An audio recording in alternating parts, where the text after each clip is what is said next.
이번 월요일 날 서울에 있는 은평교회에서 합신 청소년 수련회가 열렸는데 깊은 마음의 감동 가운데서 개최되었습니다. 학생들이 현장에 참석한 학생들이 저희 학생들 4명을 포함해서 한 68명 정도 참석했고 온라인에서도 한 158명 정도 이렇게 같이 동참했고 선생님들이 또 목사님들이 한 20분, 한 25분 이렇게 해서 한 100명 정도가 같이 은평교회에 모여서 집회를 가졌습니다. 우리는 교회로서 산다. 교회로서 산다. 무슨 뜻이냐면 우리가 살아갈 때 그 교회, 하나님의 교회로서 우리가 산다 이런 뜻입니다. 그래서 합신 교수님이 오셔서 강의를 하시고 이렇게 진행을 하는데 참 은혜가 있었습니다. 왜냐하면 처음에 시작할 때 작년 같은 경우 그냥 온라인으로만 했는데 우리가 언제까지 온라인으로 할 거냐? 그래서 일반 집회들도 다 하는데 우리도 이제 다시금 회복할 때가 되지 않았느냐? 그래서 몇 명이 오든 하자 이렇게 좀 강한 의지를 내비쳤는데 저만 의지를 가진다고 되는 것이 아니고 일단 지도부 목사님들이 총 저까지 포함해서 14분인데 14분이 거기에 동의를 해줘야만 오프라인 집회가 열리게 되기 때문에 요새 또 하도 교회 내 문제가 될까봐 우려해서 온라인 예배를 계속 드려왔던 교회들도 있어서 매우 조심스럽게 이렇게 요청을 했는데 그래도 지도 목사님들이 동의를 다 해주셔서 열릴 수 있었고 그것이 첫 번째 관문이었고 두 번째는 집회를 하는데 집회를 할 수 있는 공간을 과연 교회들이 제공할 것인가. 왜냐하면 문제가 발생하면 교회에 또 어려움이 있기 때문에 과연 허락해 주실 것인가 그랬더니 서울에 있는 새 교회, 은평교회, 저희 화성교회, 제가 자랐던 모교회 화성교회, 또 송파 제일교회 이렇게 규모가 있는 교회들이 기꺼이 우리가 공간을 제공하겠다. 그래서 참 감사했고 전주에 있는 세중앙교회도 우리도 제공하겠다.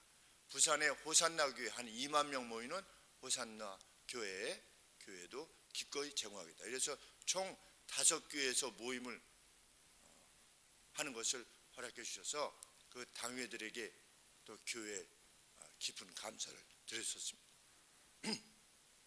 그랬는데도 오지 않으면 어떻게 합니까? 과연 학생들이 오려고 할 것이냐? 이제 그 다음에 문제죠. 학생들이 또 왔습니다. 부모님들이 과연 보내려 할 것이냐? 아주 첩첩산중인데 그래도 그것을 뚫고 한 68명 정도의 학생들이 현장에 참여해서 이게 집회를 하는데 더할 수 없이 기뻤습니다. 학생들도 한결같이 다 이렇게 해맑게 웃고 또 반응을 보이고 제일 앞에 앉아있던 총회 서기 목사님, 지도부 서기 목사님 교회는 5학년도 왔어요. 5학년 여학생이 와가지고 언니들하고 4명 이렇게 앉아서 아주 그 4명 표정이 정말 얼마나 이렇게 해맑은지 중학생들이 와가지고 그래서 제가 지도부 서기 목사님한테 목사님 부럽습니다. 어떻게 아이들이 이렇게 남의 교회 와서 제일 앞에 앉아가지고서 이렇게 해맑게 웃고 있는지 정말 목사님 부럽습니다. 1대0 제가 졌습니다. 이렇게 어느 교회 가서 자기의 자녀들이 자신이 양육한 자녀들이 해맑게 웃는 모습을 보면 얼마나 기쁘겠는가 이런 생각을 해보게 되었습니다. 그리고 이제 강의를 마치고 나서 찬양이 있었고 강의를 한 다음에 이제 Q&A 시간이 있었습니다. Q&A 무슨 빙고 게임이라고 하는 건데 저도 고등학교 때 한 번 해봤던 것 같은데 그러니까 아이들이 적극적으로 또 빙고 게임에 나서는데 이제 거기에 무슨 뭐가 되면 저 상품권을 주나 봐요. 질문을 Q&A 질문을 이렇게 쪽지를 내면 거기에 번호 뭐 이렇게 해가지고 하는데, 첫 질문 이제 무슨 뭐 이게 여러 가지 놓고 이렇게 뽑아가지고서 여러분이 질문 묻겠습니다 그러는데, 제 처음 질문이 뭐였냐면, 왜 구약에는 교회라고 하는 용어가 없나요? 제가 이야, 이런 질문을 던지는구나. 대부분 중학생들입니다. 왜 구약에는 교회라는 말이 없나요? 그런데 이야, 이 녀석을 봐라. 질문 던지는 게 그냥 예사롭지 않구나. 물론 뭐 교수님 몇 살이에요? 이런 질문도 있어요. 빙고 타가지고 하려고 그랬겠지만, 그리고 가로를 이렇게 치고서 질문 없음 이렇게 한 것도 있고, 그래서 제가 그 질문지를 다 가져왔어요, 집으로. 그래서 이제 하나씩 그 위에 전화번호를 적어놨기 때문에 제가 이제 문자 메시지로 질문에 대해서 답변을 보내려고, 그래서 한 사람 거 보냈습니다. 근데 질문의 내용이 이러이러합니다. 생각이 없는 것은 꼭 죄인가요? 그러니까 모르고 지은 죄는 이렇게 죄냐는 거죠. 이런 내용들 예사롭지 않았습니다.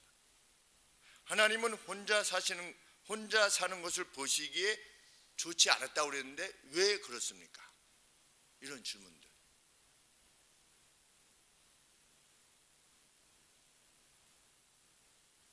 그런데 그 여러 가지 질문들 중에 천국에 갈 수 있는 방법, 돈 많이 버는 방법, 이 뭔가요? 이런 질문이 있었습니다. 천국에 가는 방법, 돈 많이 벌 수 있는 방법. 그런데 그 읽으면서 제가 웃음이 났는데, 점차로 지나면서 이건 본질적인 질문이구나. 성도들이 던질 수 있는 본질적인 질문. 천국도 가고 싶고 돈도 많이 벌고 싶고, 그러니까 내세에도 복을 받고 금세에도 복을 받고, 이런 길은 무엇입니까? 이렇게 물은 겁니다. 어린아이의 학생의 이름으로. 오늘 누가 이런 질문을 던지는 겁니까? 부자 관원이, 예수님께 나왔던 부자 관원이 이런 질문을 던진 겁니다. 어떻게 하면 천국에 갈 수 있겠습니까? 이 부자는 어떤 부자냐면 아주 극심하게 부자라고 성경에 표현되어 있습니다. 뭐 보통 부자가 아니라 익스트림리, 우리 익스트림 스포츠라고 하지 않습니까? 익스트림리 리치했다. 그렇게 아주 극도로 부자였다. 극도로 부자였던 부자 청년이 예수님께 나온 겁니다. 그는 누구입니까? 어렸을 때부터 십계명을 다 지켰던. 그의 질문은 무엇이었느냐? 어떻게 하면 천국에 갈 수 있습니까? 그런데 예수님이 무엇이라고 답변하셨습니까? 내 가진 것을 팔아 가난한 자들에게 나눠주고 나를 따르라. 그러면 하늘의 보화가 많을 것이다. 이렇게 말씀했을 때 그가 심히 큰 부자이기 때문에 슬퍼함으로 갔다. 천국도 가고 싶은데 여기서도 잘 먹고 잘 살고 싶은 겁니다. 이 질문을 가지고 이 부자 청년이 예수님께로 나왔던 것입니다.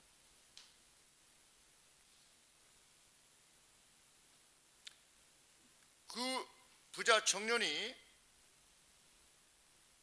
선한 의도에서 나왔던 것은 분명합니다. 왜냐하면 마가복음에서 17장 17절에서 예수님께서 그 청년을 보시고 사랑하셨다 이렇게 기술하고 있기 때문입니다. 예수님 눈에 보시기에 청년의 그 마음이 아주 사랑스러웠다. 그런데 그럼에도 불구하고 청년이 예수님에 대해서 지니고 있던 인식, 그것은 여전히 부족했다라고 하는 것을 오늘 누가가 기록으로 남기는데, 선한 선생님이여 이렇게 예수님을 부르니까 예수님이 뭐라고 말씀하십니까? 왜 나를 선하다라고 부르느냐? 선하신 분은 하나님밖에 없는데 이 무슨 말씀인가? 선하신 분은 누구만 계시다고요? 하나님만 계시다고요. 그러면 예수님을 선하다라고 부른다면 예수님을 누구로 인정해야만 된다는 겁니까? 예수님을 하나님으로 인정해야 된다는 겁니다. 신의 아들로, 성자로 인정해야 되는데 너는 나를 성자로 인정하지 않으면서도, 나를 하나님으로 인정하지 않으면서도 나를 선하다라고 말하느냐? 나는 선한 선생이 아니라 나는 성자다. 나는 하나님이 보내신 메시아요. 나는 그 본질 자체가 신이란다. 이렇게 말씀을 하신 겁니다. 그러니까 예수님께 대한 그의 이해가, 그의 인식이 부족했다라고 하는 것을 우회적으로 지금 예수님께서 표현하신 것입니다.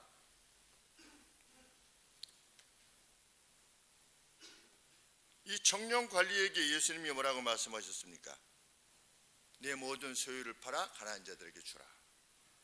십계명을 다 지켰다고 하니까. 그랬더니 이 청년이 심히 슬퍼합니다. 왜? 천국을 위해서 그 일은 할 수 없는 일이기 때문에. 청년은 어떻게 생각했습니까? 십계명을 다 지키면, 또 무엇인가를 행하면 천국에 갈 수 있다고 생각했습니다. 그리고 그 천국에 가기 위해서 자신이 행할 수 있는 길이 있다면 그것을 행하려고 했던 겁니다. 그런데 자신의 것을 다 팔아서 가난한 자들에게 주는 방식의 행위는 못하는 겁니다. 거기까지는 못하는 겁니다. 그러면 이 청년이 자신의 것을 다 팔아서 가난한 자들에게 주고 예수님을 따랐다면,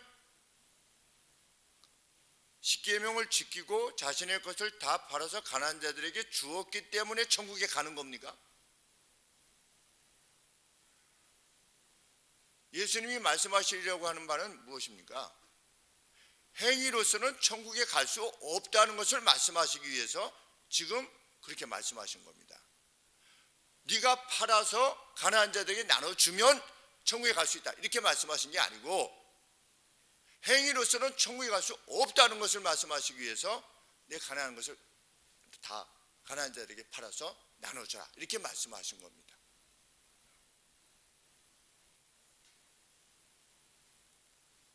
그러자 예수님께서 뭐라고 말씀하시는 것입니까?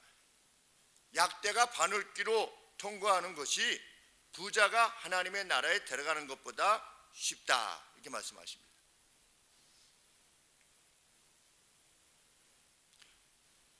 왜 부자는 천국에 들어가기 어려울까요? 부자의 차원에서. 부자의 속성이 무엇이기 때문에? 그 부가 내 것이라고 생각하기 때문에. 그 부가 나의 노력과 나의 수고를 통하여 이루어진 것이라고 생각하기 때문에. 무엇이라고 생각하지 않기 때문에? 하나님에게 빚진 것이라고 생각하지 않기 때문에. 그래서 부자는 천국에 가기가 그렇게 어려운 겁니다. 우리가 구원을 얻는 것이, 하나님으로부터 거저 주시는 구원을 얻는 것이 빚지는 것이라고 하는 사실에 대한 이해를 없는 이는 천국에 가지 못한다는 것입니다. 그래서 예수님께서 1만 달란트 비유를 행하신 것입니다. 우리는 다 누구다? 1만 달란트 빚졌던 존재다. 무엇에 있어서? 구원에 있어서. 전적으로 100% 우리의 행위가 아니라 하나님의 전적인 은혜로 말미암아 구원에 이르는 것이다. 이것을 깨닫는 사람이, 그것을 인식하고 받아들이는 사람이 천국 갈 수 있다는 겁니다.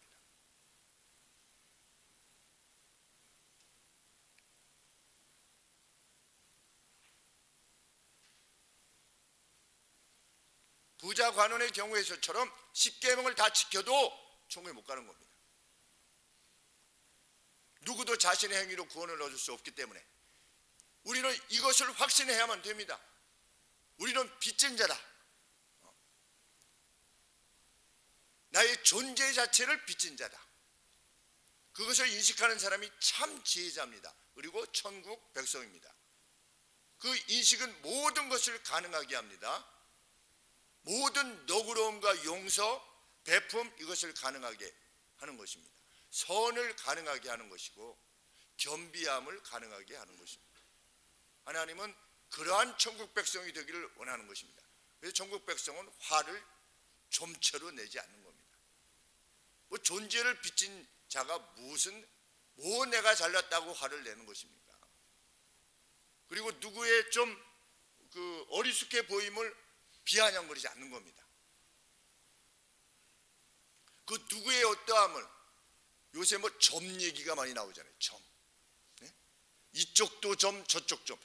누가 점을 더 많이 추구하느냐, 이 싸움이 벌어지고 있는 것 같아요. 지금 대통령 선거에 누가 점집에 더 많이 갔느냐, 누가 점을 더 신뢰하느냐, 이 싸움이 되는 이러한 참 무지한 형편이 되었는데, 우리 성도님들은 어떻게 생각하십니까? 자, 점을 믿지 않는 사람과 점을 믿는 사람, 어떤 쪽이 더 나을 것 같습니까?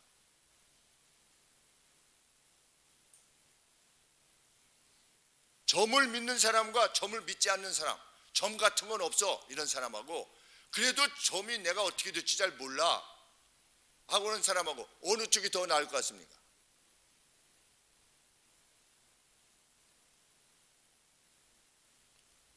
사도 바울이 선교 여행을 하면서 거기에 무슨 이름이 있었습니까? 알지 못하는 신에게, 이런, 혹시 이제 신들이 있는데 뭐 포세이돈, 뭐 헤라, 제우스 막 이런 신들이 있는데 이름을 해가지고 뭐 바다의 신 포세이돈에게 뭐 하고, 뭐 헤라에게 하고, 뭐 아폴로에게 뭐 이러다가 혹시 빠뜨려가지고, 신이 있는데 빠뜨려가지고 이 제사를 못 드리면 화를 낼까봐, 저주가 올까봐 알지 못하는 신에게 이렇게 해놓은 거예요. 그리고 거기에다가 혹시 이름은 모르겠지만 혹시 계시면 받아주세요 이렇게 한 겁니다. 그랬더니 사도 바울이 뭐라고 그랬습니까? 내가 너희들에게 이 알지 못하는 신이 누군가를 가르쳐 주마 이렇게 했습니다. 누가 더 나은 사람입니까? 그래도 점을 생각하는 사람이 더 나은 사람입니다. 기독교의 입장에서 보면 사람에게 영원을 사모하는 마음을 주셨다고 솔로몬이 기록해 놓았습니다. 무엇인가를 사모하는. 그런데 이 사모함조차도 상실한 자들이 누구입니까? 신존재, 무슨 뭐 어떤 보이지 않는 어떤 것, 그런 힘, 이런 것은 없다라고 하는 자보다는 그래도 있다라고 생각하는 사람이 더 예수님을 믿기에 가까운 사람들입니다. 그래서 부산의 수영로 교회인가, 거기에는 점 보던 분들이 수많이 왔대잖아요. 그 점 무당이 회심해가지고 온 거예요, 교회에. 그랬더니 자기 고객들이, 그냥 이전 고객들이 거기에 이렇게 무엇인가 그래도 이렇게 좀 달라고, 내 힘만으로는 안 되니 좀 주십시오, 뭐 정한수를 떠다 놓고 하던 뭘 하던, 그래도 무엇인가를 믿고자 하는, 보이지 않는 존재를 인식하는 사람이 그래도 가까운 것입니다. 그래서 전에도 말씀드렸지만 외조목께서 말씀하시듯이 예전에 무슨 말씀이 있었다고 합니까? 절 있는 곳에 교회 난다, 이런 말씀이 있었다고 하는 거죠. 어떤 신심, 뭐 저희 외증조 할머니께서도 절을 지으셨을 정도니까 절을 세우셨대요. 저희 할머니의, 외할머니의 어머니께서.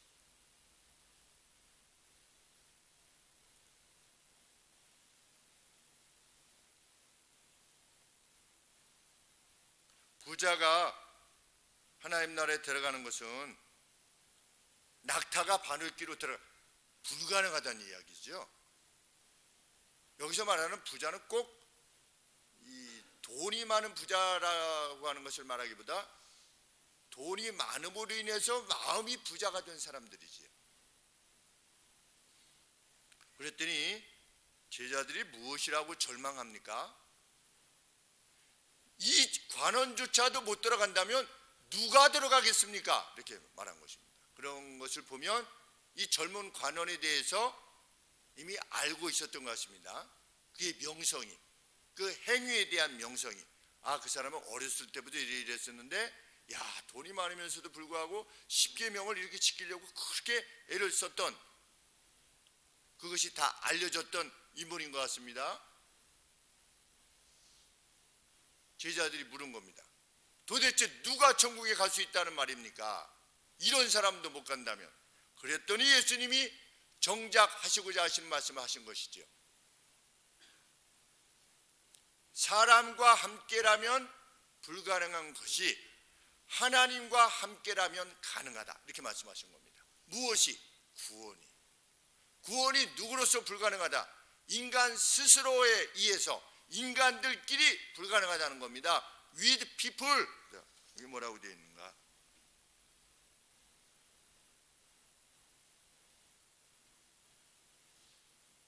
(27절) 말씀에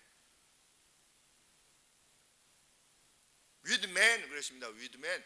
사람들과 불가능한 것들이 하나님과 함께 가능하다.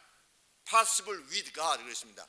그러니까 구원이라고 하는 것은 하나님에 의해서 주어지는 것이다. 전적으로 100% 하나님에 의해서 주어지는 것이다. 이것이 절망을 가져오는 것입니까? 소망을 가져오는 것입니까? 소망을 가져오는 것입니다. 누구라도 하나님과 함께라면 구원이 가능한 것이기 때문에. 그런데 청년 관원은 그것을 받아들일 수가 없었던 것입니다. 오늘 교회에 출석하는 수많은 성도들이 과연 이 주님의 가르침을 100% 가슴에 인식하며 살아가고 있는가? 현실교회가 그러한가? 정말 쉽지 않은 일입니다.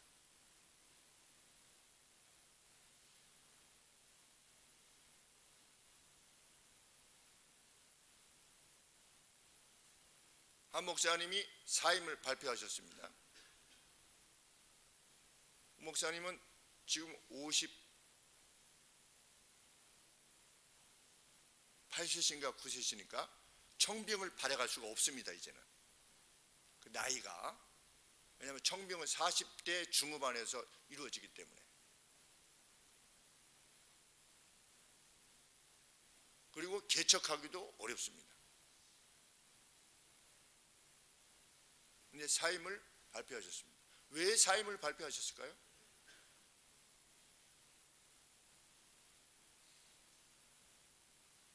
괴로움 때문에 사임을 발표하셨습니다. 그것이 누가 잘했건 못했건 이걸 떠나서 어떤 목사가 괴로움을 인해서 아무것도 준비하지 못한 채 이 자리를 떠나야만 된다라고 하는, 그것 외에는 달리 생각이 나지 아니하는 그러한 상태로 사임을 발표하셨습니다. 왜?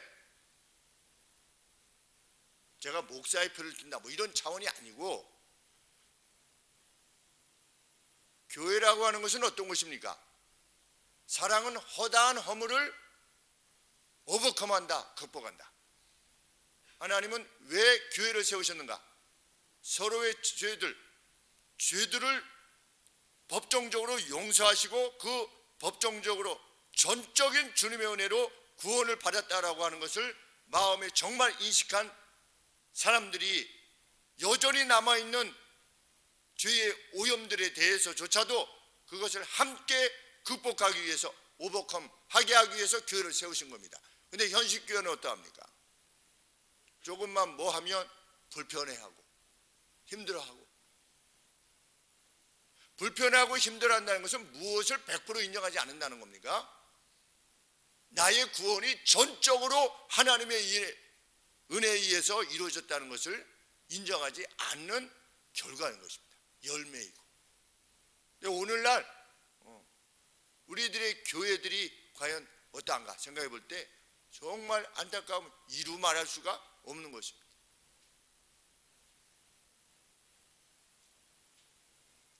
구원이 전적인 은혜로 말미암아 이루어진 것이라고 하는 사실을 밝히시는 이유는 우리에게 소망을 갖게 하기 위함이요, 그런 예수님을 받아들인 이후에 우리가 과연 어떤 삶을 살 것인가를 말씀하시기 위해서, 가르치시기 위해서 주시는 말씀인 것입니다.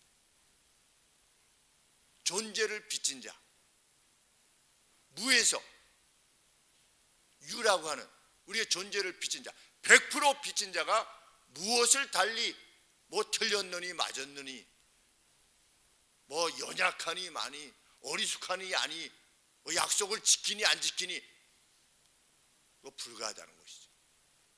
정말 익은 사람이 되는 것입니다.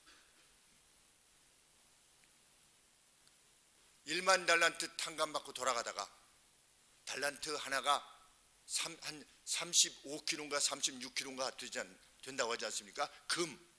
근데 36kg 곱하기 1만 달란트니까 만입니다. 그러니까 10톤 곱하기 36.5예요.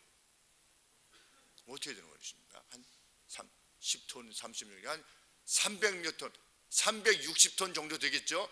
금 360톤 어치를 그때 당시에 그 누구도 그 돈을 가지지 못했대요. 그 어떤 세상의 권력자도 360톤 이 금을 가지고 있지 못했다는 겁니다. 그러니 갚을 수 없는 은혜를 입은 자로서 살아가기를 주님이 원하신 거죠.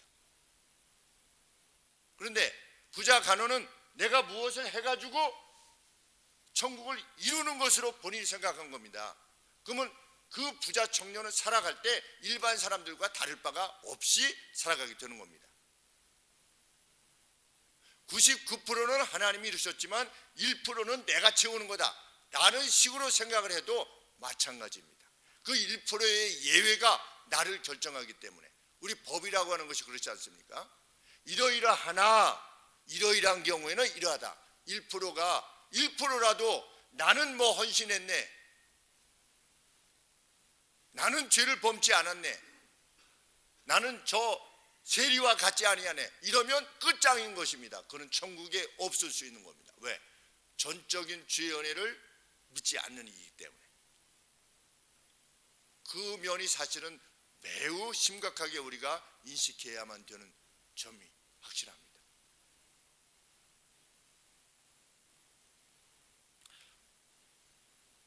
우리가 전적인 은혜로 말미암아 구원을 얻었다라고 하는 사실을 예수님은 거듭해서 밝히십니다. 그래서 누가가 예수님의 말씀 중에 그 내용을 18장에 이렇게 집약시켜 놓은 겁니다. 18장 1절부터 8절 말씀에 과부가 와가지고서 이렇게 도와달라고 했을 때 들어주지 않았느냐라고 하는 비유를 말씀하시면서 기도 응답이 열심히 기도했기 때문에 들어지게 되는 것이 아니라 하나님의 자비에 의해서 들어지는 것이다 라고 하는 것을 예수님이 말씀하신 것이 1절부터 8절의 내용입니다. 7절 말씀에 6절 7절에 불의한 재판관도 이렇게 자꾸 요청을 하면 들어주는데 하물며 하나님께서 그 밤낮 부르짖는 택하신 자들의 원한을 풀어주시지 아니하시겠느냐. 하물며 하나님께서 기도응답은 기도를 많이 하기 때문에 들어주는 게 아니라 하나님의 자비하심에 근거한 것이다. 그리고 누가 기도응답을 받았다고 그랬습니까? 저는 죄인입니다. 죄인으로서이다. 감히 하늘을 우러러 보지도 못한 채로 용서를 구했던 그 세리의 기도를 우리 하나님께서 들으셨다. 누구의 기도는 안 들으시고 저는 일주일에 2번이나 금식을 합니다. 저는 저 세리와 같지 아니함을 감사하나이다. 이런 기도는 듣지 않으셨다. 왜? 하나님을 찾는 길은 내가 무엇을 해가지고 그 대가로 우리를 구원에 이르게 하는 것이 아니기 때문에 예수님이 이렇게 말씀하신 것이고 16절, 15절, 17절에 예수님이 어린아이들을 불러서 뭐라고 말씀하셨습니까? 하나님의 나라는 누구 것이다? 이 어린아이와 같이 하나님을 섬기는 이가. 어린아이는 자기가 행한 바가 없는데도 불구하고 어른이 뭘 주는 겁니다. 그것을 그때 당시에 어린이들은 너무나 고마워했던 겁니다. 어린아이니 뭘 자기의 노동으로 뭘 얻은 게 아니라 어른이 주면 그것을 기쁨으로 감사함으로 받을 뿐이지요. 천국이 그렇게 주어지는 것임을 마음에 확신하고 행하는 사람, 그 사람이 천국의 소유자다. 예수님이 앞서서 이렇게 기도, 그 다음에 세리의 기도, 그 다음에 어린아이의 경우 이렇게 말씀을 하신 다음에 지금 무슨 사건이 있는 겁니까? 환원의 사건이 있게 된 것입니다. 예수님이 정말 말씀하시고자 하는 것, 하나님이 하시는 것이다. 그 누구도 이 관원조차도 할 수 없는 것을 하나님이 하시는 것이다. 그 사람이 천국 백성입니다. 그것을 받아들인 사람, 그것을 받아들인 사람으로서의 삶이 있는 사람이 하나님의 사람인 것이죠. 그러자 베드로가 물었습니다. 주님, 저희는 배와 그물 이런 거 다 버려두고 저희 부모도 다 버려두고 우리 주님을 쫓았는데 저희는 상태가 어떤 상태인 겁니까? 구원 얻은 상태인 것입니까? 아닙니까? 이렇게 제자들이 예수님에게 물었습니다. 그랬더니 주님이 뭐라고 말씀하셨습니까? 하나님의 나라를 위하여 집, 아내, 형제, 부모, 자녀를 버리고 금세만큼이나 내세의 여러 배 영생을 받지 못할 사람이 아무도 없다. 하나님의 나라를 위하여서 그 무엇인가를 기꺼이 내어주고 그 이후에 금세에서 여러 배를 받지 못하는 사람, 영생을 내세에 받지 못하는 사람이 없다, 이렇게 말씀하신 겁니다.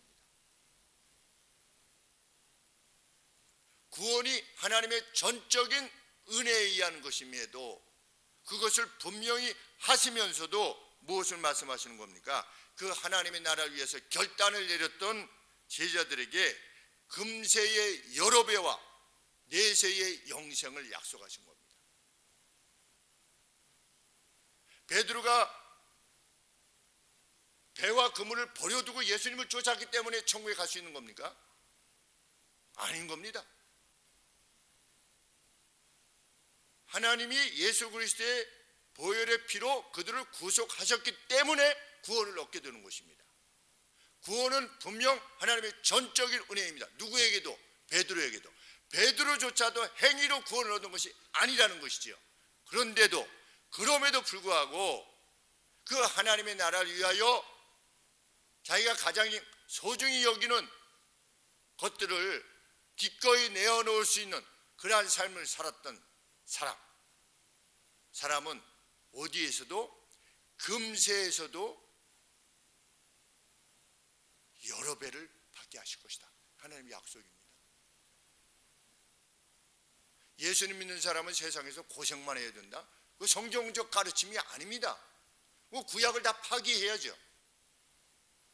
우리 신명기서 대표적인 말씀이 그거 아니겠습니까? 신명기 28장 초반의 말씀. 여기서도 예수님 말씀하시지요. 금세 여러 배를 받게 될 것이다. 너희들이 나를 위하여 내어놓은 것에 대해서 여러 배. 그것이 실질적으로 물질일 수도 있고 영예일 수도 있고 어떤 자손의 번영일 수도 있고 혹은 순교와 같은 영광일 수도 있는 겁니다. 그래서 히브리서에서 뭐라고 언급하고 있습니까? 죽은 자를 도로 받는 그러한 기쁨을 누리게 하실 수도 있고 도보로 잘려지게 되는 그러한 영광을 안게 할 수도 있다. 그런데 왜 톱으로 잘려지는 것에 대해서도 언급하는가? 잘려지는 것을 기꺼워한 겁니다. 그들은 순교할 때 어쩔 수 없이 죽은 게 아니에요. 나는 죽어도 좋다는 기꺼움, 그 기쁨을, 그 소망을 안고 죽은 겁니다. 죽을 때 그러한 빛나는 소망을 안고 죽을 수 있으면 정말 소원이 없을 것이다, 이런 생각이 듭니다. 죽을 때 내가 이제 눈을 뜨면 이곳과 저것이 멀지 않고 그냥 눈을 감았다가 뜨면 바로 천국인 패러다이스인 우리 주님이 말씀하신 낙원, 이 100% 확인되어진다면 두려울 것이 무엇이겠습니까? 그 두려움이 없는 것이 단지 두려움이 없는 것으로 끝나는 것이 아니라 지극한 평강을 일생 누리며 살게 되는 것입니다.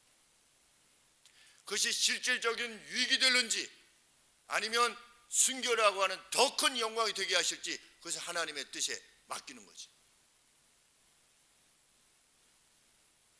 그래서 누군가 조사했다고 하는 것 아니겠습니까? 미국의 유명한 예일대 총장, 초대 총장이며 유명한 부흥사였던 조나단 에드워드의 후손들을 쭉 정리해 보니 무수한 빛나는 인물들이 나왔다. 이 사회에 빛을 비추는 무수한 자손들이 나온 반면에 무슨 사형수인가 무슨 무기수인가의 그 자녀들을 또 후손들을 쫙 했는데 수많은 무기수들이 또 나오는 살인자들이 나오고, 그래서 이렇게 비교해 놓았다고 하는 말이 있는데 그것이 현실이지요. 그것은 하나님의 약속 아니겠습니까? 의인의 자손에 천대까지 복을 주시겠다. 하나님의 약속 아니겠습니까? 내 부모를 공경해라. 내가 장수의 복을 허락해 줄 것이다. 내가 땅을 차지할 것이다. 하늘나라의 땅을 차지하는 것이죠. 하나님 나라의 땅을 차지하는 겁니다.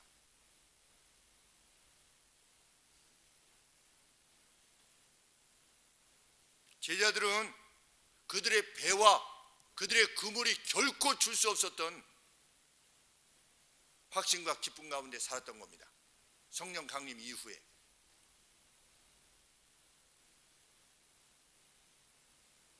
이후 11분이 순교를 기꺼하려 만큼 그런 복된 인생을 산 겁니다.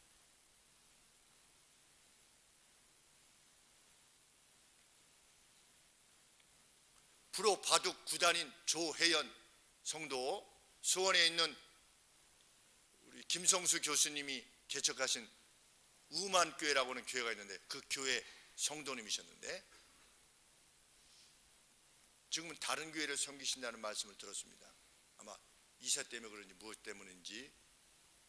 그런데 그 우만교회를 섬길 때 주일은 대국을 안 한 거죠. 그래서 거기에서 만족하는 겁니다. 내가 4강까지 올라가는데 그 다음이 대국 날짜가 주일이다. 그러면 안 가는 겁니다. 거기서 그냥 만족해 하는 겁니다.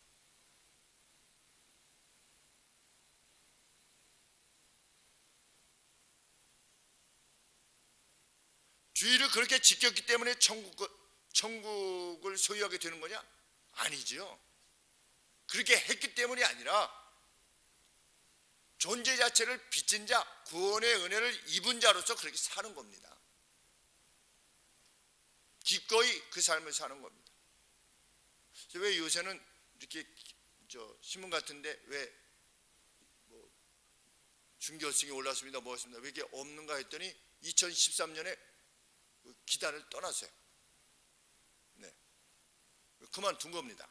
그리고 이제 다른 어떤 그 기보들 해설하고 이런 일들로만 왜 그러한 얼마든지 더 나아갈 수 있었던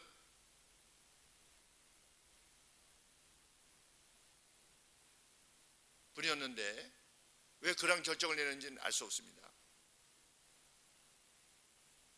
고대 영문학과에 진학했다고 하더라고요. 공부를 해가지고 바둑 9단까지 하면서 공부를 해가지고 그 진학을 하니까 옆에 사람들이 뭐라고 비난했냐면 바둑이나 열심히 두지 무슨 바둑 두는 사람이 뭘 공부를 한다고 야단이냐, 이런 비난이 있어도 개의치 않는 겁니다.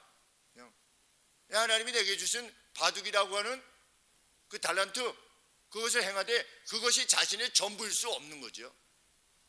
우리 전도서 말씀 있지 않습니까? 오늘이라고 하는 날을 즐겨라. 그래서 또 그 내용을 좀 살펴보니까 클래식을 좋아해가지고 또 클래식 쪽으로 많이 갔대요. 음악 클래식 쪽으로 가니까 바둑하는 사람이 무슨 클래식이냐, 그것도 비난이, 또 그 비난이 있던 없던 관계없이 하나님이 주신 날들, 오늘이라고 하는 날들, 내가 뭐 바둑 기사냐 아니냐, 내가 몇 단이냐 아니냐, 여기에 관심이 없는 겁니다. 그냥 주신 달란트대로 최선을 다하되 하나님이 주신 날들을 누리는 것입니다. 그것이 뭐 돈을 가져다 주지 않아도 상관이 없고 몇 승 국수네 뭐네라고 하는 그거 중요하지 않은 것입니다. 그것이 그리스도인이 누리는 자유입니다. 내가 사회적으로 어떤 존재냐, 그것이 뭐 그렇게 중요합니까? 곧 갈 건데, 요단강 건너서.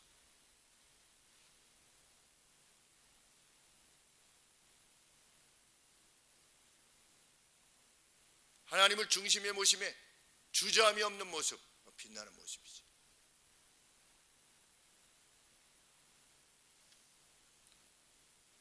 우리는 슬퍼하면서 떠나갔던 젊은 관리에게서 더 많은 연민을 느끼겠습니까? 아니, 사람이 그렇지. 거기에 더 동료애를 우리가 느끼겠습니까? 아마 그렇지 않을 것이라 믿습니다. 우리는 누구에게 더 동료애를 느낍니까? 그물과 배를 버려두고 주님을 쫓았던 제자들에게 더 동료의식을 느낄 것입니다.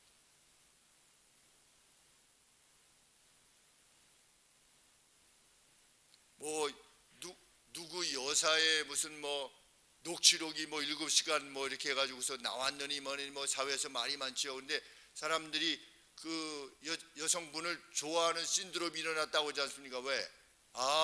그분도 다 우리랑 비슷하구나. 살아가는 게 남편이 이렇게 험담도 하고 이렇게 자기 어떤 약점도 있고 그냥 노출시키고 그래서 우리랑 그냥 별반 다를 바 없는 그냥 삶을 살고 있구나. 그러니까 더 동질감을 느낀다고 그러는데 그럴 수 있죠. 일반적인 일에 있어서. 그런데 우리 그리스도인은 어떤 면에 있어서 더 동질감을 느낄 수 있게 되기를 원합니까? 우리 김승규 국정원장 장로님, 좋은 자리 있으면 어떤 높고 좋은 자리 있으면 후배한테 이 자리가 낫대. 너 저로 가. 그래서 그 법원 내 그분은 자리를 후배들한테 다 양보하는 분으로 이렇게 소문이 났다라고 해서 누구도 반대하지 않는 그분이 국정원에 가게 되었을 때 이 사람 이러지 않습니까? 라고 하는 그런 반대가 없는 그러한 인생을 사는 사람에게서 우리는 동료애를 더 느끼죠. 왜? 우리도 그렇게 살고 싶으니까. 우리는 다 주님의 은혜로 말미암아 구원을 얻는 것 뿐이지 우리가 그렇게 할 수 있어? 너무 그 이상적이야. 우리는 그렇게 살려 하지 않을 것입니다. 더 멋진 삶을 살아내려고 할 겁니다. 왜? 우리는 전적으로 은혜를 입은 자들이니까. 우리의 오늘이라고 하는 날, 사실 우리는 오늘 누리고 있지 않습니까? 오늘 적어도 북한에 태어난 것보다는 우리가 누리고 있지 않습니까? 적어도 아프리카의 소말리아에 태어난 것보다는 우리가 누리고 있고, 우리가 일본에 태어난 것보다도 우리가 누리고 있는 거죠. 어떤 점에서 그러합니까? 일본에는 그리스도가 없어요. 교회가 아주 드물어요.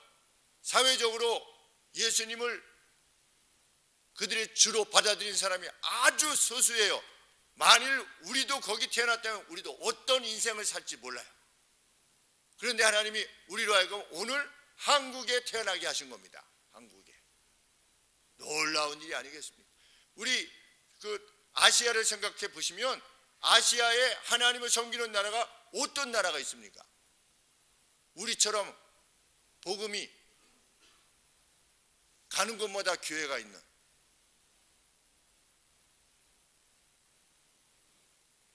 유럽이 다 쇠퇴했다고 하지 않습니까? 복음이 다 쇠퇴했다. 우리 유럽에 태어났으면 뭘 좋아할까요? 혼전 동거. 프랑스의 40%인가 45%가 결혼하지 않은 채 산다고 하지 않습니까? 살아보고 그래서 아기가 태어나면 그때 결혼하고 신고하고. 그런데 그 프랑스에 몇 초인지 3분인지 만에 매 3분당, 제가 길게 잡은 겁니다. 3분당 한 사람이 그 여성이 남편에게 매를 맞아 죽는 그런 나라. 그 통계적으로 그렇게 되어 있습니다. 프랑스, 유럽, 그것이 우리 누군가 그렇게 사모한다는 그런 나라인가요? 저 개인적으로 결코 그런 나라에 가서 살고 싶지 않습니다. 그리스도를 상실한 나라다. 우리가 지금 누리고 있는 것, 그것은 하나님이 그리스도의 보혈의 피로 우리를 구원해내셔서 우리를 교회에 속하게 하시고 우리로 누리게 하시는 자유요 기쁨이요 소망인 줄 믿습니다. 오늘 우리가 하루 눈을 뜨게 되었을 때 행복하게 하루를 시작할 수 있는 것, 혹 재난 가운데 있어도 절망하지 않을 수 있는 용기를, 담대함을 지니게 되는 이유가 무엇입니까? 그 하나님이 우리의 하나님이시다.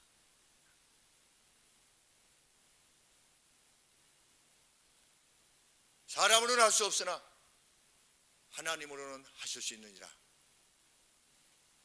라고 하시는 말씀대로 하나님의 전적인 은혜로 말미암아 우리가 구원을 입어 하나님의 백성이 되었다는 사실을 가슴에 깊이 새김으로 우리의 나머지 삶의 결정들과 행동들이 우리의 언변이 이루어지게 되는, 그것이 빛나고 훌륭하고 아름다운 것이 될 수 있게 되기를 늘 사모하는 우리 교회 성도님들 되시기를 소원합니다. 기도하겠습니다.